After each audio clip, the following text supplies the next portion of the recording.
Hello, hi, welcome back to Comrade CA Vlogs. In the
വെള്ളത്തിൽ ഒരു limit വരെ ഞങ്ങൾക്ക് പോവാം. അതിനുശേഷം അവിടെ ഒരു ബാരിക്കേഡ്സ് കൈൻഡ് ഓഫ് ഒരു ഇത് കെട്ടിയിട്ടുണ്ട്. അതിനപ്പുറം പോകരുത്.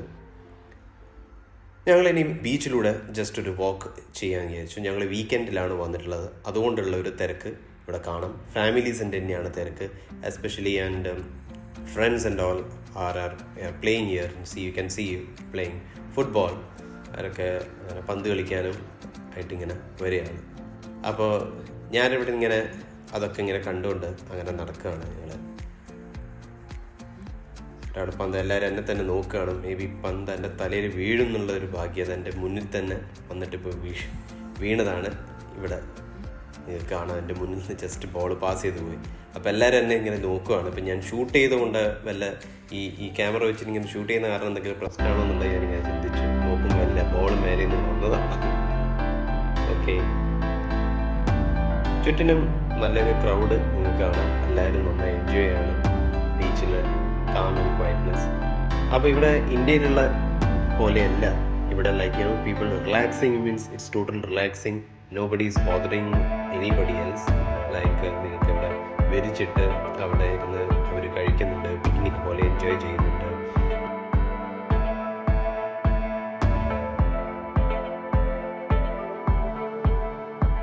All kind of people are there. നിങ്ങൾക്ക് ഇവിടെ ആഫ്രിക്കൻസിനെയും നീഗ്രോസിനെയും ഒക്കെ കാണാം. എല്ലാവരും ഇവിടെ വിസിറ്റ് ചെയ്യുന്നുണ്ട്. ഈ self umbrella kind of table ഉണ്ട്. അത് നല്ലൊരു സംഭവമാണ്. അതിന് ചുറ്റും everybody sitting around singing enjoying എല്ലാവരും ചെയ്യുന്നു. അപ്പോൾ ബീച്ചിലൂടെ ഞങ്ങൾ ഈ ഒരു സ്ട്രെച്ച് ജസ്റ്റ് അങ്ങോട്ടേക്ക് നടക്കാമെന്ന് വെച്ചു.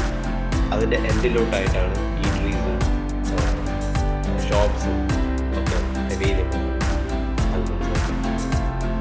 ജസ്റ്റ് ടോട്ടൽ ഫുൾ സർക്കിൾ അല്ലെങ്കിലും ഫുൾ ലൈക്ക് ക്വീൻസ് നെക്ലേസ്, ബോംബെയിലൊക്കെ പറഞ്ഞ പോലെ ഒരു ക്വീൻസ് നെക്ലേസ് പോലെ ഫുൾ കേവാണ് ഈ ബീച്ച്. അപ്പം അതിലൂടെ ഇങ്ങനെ നടന്നു പോകണം. സാൻഡിലൂടെ നടക്കാൻ വളരെ നേരിയ ടൈനി ഇതായിട്ടുള്ള സാൻഡ്.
അവിടെ പോയിട്ട് മലയാളത്തിൽ ഓർഡർ ചെയ്ത് കഴിഞ്ഞാൽ ഒരു ചായ ഇവിടെ എന്ന് പറഞ്ഞു കഴിഞ്ഞാലും തരും. അങ്ങനെ എനിക്ക് രാത്രിയായി. നല്ല സ്കൈ സ്ക്രേപ്പേഴ്സിൻ്റെ ചുറ്റും അവിടുന്ന് വരുന്ന വെളിച്ചവും അതിൽ കാണാൻ തന്നെ ബീച്ചിൻ്റെ ഒരു ഭംഗി വേറെ തന്നെ മാറി. അങ്ങനെ ഇരിക്കുകയാണ് ഒരു ശബ്ദം. എന്താണ് ആൾക്കാർ കൂട്ടത്തോടെ അവിടെ നിന്ന് ഡാൻസ് ചെയ്യുന്നത്. പാട്ട് ഞങ്ങൾക്ക് ഇവിടുന്ന് കുറച്ചായിട്ട് അതിൻ്റെ ബീറ്റ്സൊക്കെ കേൾക്കാം. എന്താണ് അറിയാൻ വേണ്ടി ഞാനൊന്ന് നോക്കി. ഇവിടെ ഈ ബീച്ചിൽ ഇങ്ങനെയുള്ളൊരു കാര്യം കൂടി അലൗ ചെയ്യും. എന്താണ്? ഒരു പഞ്ചാബി പാട്ടാണ്. കേട്ടിട്ട് പാകിസ്ഥാനി പഞ്ചാബി ഒരു ഇതാണ്. ഇന്ത്യൻ പഞ്ചാബിയും പാകിസ്ഥാൻ പഞ്ചാബിയും തിരിച്ചറിയാനൊന്നും അറിയില്ല. പക്ഷെ എന്നാലും കൂടുതലുള്ള ആൾക്കാരൊക്കെ കണ്ടിട്ട് അത് പാകിസ്ഥാനിയാണെന്ന് കണ്ടിട്ട് മനസ്സിലായി. അവരുടെ വേഷവും ഇതൊക്കെ കണ്ടിട്ട് അങ്ങനെ മനസ്സിലായി. ഞാൻ അങ്ങോട്ടേക്ക് നടക്കാൻ തീരുമാനിച്ചു. എന്താണെന്ന് അറിയണമല്ലോ. എന്താണ് ഈ വീക്കെൻഡ് സമയത്ത് രാത്രിയുള്ള കാലത്തിൽ ഇവർ ധാരാളമായിട്ട് എൻജോയ് ചെയ്യുകയാണ്. പാട്ടും വെച്ചിട്ട് അവരവരുടെ തൊഴിലും ഇതൊക്കെ ചെയ്തു വന്നതിന് ശേഷം ഇവിടെ ബീച്ചിൽ എല്ലാവരും കൂട്ടത്തോടെ നിന്നിട്ട് ഇത് എൻജോയ് ചെയ്യുന്നതായിരിക്കണം. ഇതുപോലെ മനോഹരമായ ഒരു ഈവനിങ് സമ്മാനിച്ചതിന് അൽ മൻസറിൽ ഞങ്ങൾ താങ്ക്ഫുള്ളാണ്. ആൻഡ് അതുപോലെ ബായ് പറയുകയാണ്.